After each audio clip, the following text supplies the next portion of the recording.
Monsieur le Président, je voudrais juste, avant, pour être bien sûr, juste vous poser une petite question parce qu'il nous a quittés comme souvent l'après-midi.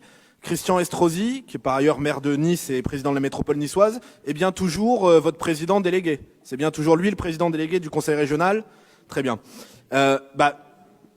Permettez-moi alors de vous faire part de mon grand étonnement face à cette délibération. En effet, lorsque la loi Macron, déjà, sur la privatisation des aéroports a été votée en février 2015, Christian Estrosi s'était alors exprimé avec virulence contre la privatisation de l'aéroport de Nice. Je le cite, ça arrive pas souvent, profitez. C'est la collectivité qui a fait les investissements les plus importants, s'écriait-il alors pour dénoncer, et je le cite encore, la spoliation. Et il ajoutait même, tel un Jordan Bardella en mai dernier, je le cite, vous êtes obligé de répondre à une commande de Bruxelles. Christian Estrosi allait encore plus loin et il avait convoqué le 19 février 2015, avec force promotion dans toute la ville, un référendum local dont l'issue fut d'ailleurs écrasante puisque 97,5% des Niçois, enfin ceux qui s'étaient déplacés, avaient voté contre la privatisation. L'organisation de ce doute, qui était, on en est tous conscients, avant tout une opération de communication, bien sûr, avait coûté quand même la bagatelle de 100 000 € aux contribuables. Et alors qu'aujourd'hui, votre majorité régionale, la majorité Estrosi-Muselier, comme il faut bien l'appeler, nous demande de valider la vente des parts que la région Provence-Alpes-Côte d'Azur possède encore dans l'aéroport, moi, je ne peux m'empêcher de penser à la réponse que faisait en février 2015 Emmanuel Macron. Là aussi, profitez, je le cite pas souvent non plus. Il répondait, en tant que ministre de l'économie, à Christian Estrosi.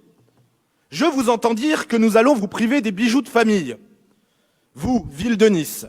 Mais c'est uniquement si vous décidez de vendre. Vous pouvez décider de rester actionnaire. Et il n'avait pas tort, votre copain, puisque c'est devenu votre copain depuis Macron. Rien ne vous oblige à vendre, ni vous, ni la métropole. Vous pouvez décider de rester actionnaire. Pourtant, aujourd'hui, en effet, après avoir vendu les 4% de la métropole Nice-Côte d'Azur en juillet dernier, voici donc que c'est la modeste part restant à la région que vous allez vendre. 4% pour 81 millions d'euros. Je vais vous dire, je suis déjà pas d'accord politiquement, mais je ne crois même pas que ce soit très lumineux sur le plan budgétaire et financier. Ces parts, elles nous rapportent déjà autour de 4 millions d'euros de dividendes par an. Et l'aéroport est en expansion continue, c'est même vous qui le dites dans votre rapport. Ce qui laisse donc envisager encore une progression de ces rentrées. Alors, moi, je suis désolé, mais je comprends pas ceux qui poussent les mêmes, qui hier étaient vent debout, et avec raison, contre la privatisation, à venir aujourd'hui nous demander de vendre les dernières parts restantes entre les mains de nos collectivités.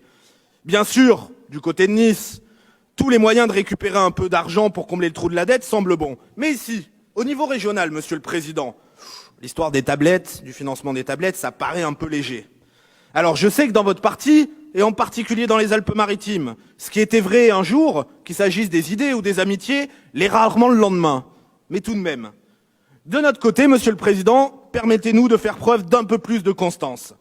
Et pour exprimer cela, moi, je ne saurais mieux dire que la campagne de communication de la ville de Nice, en février 2015, pour le référendum local.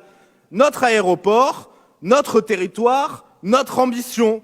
Et c'est pourquoi, tout comme je l'ai fait le 19 février 2015, avec un peu plus de constance aujourd'hui que M. Leonelli ou M. Estrosi, eh bien, nous voterons à nouveau contre la spoliation du patrimoine des Niçois et des Azuréens. C'est aussi écrit ici. Merci.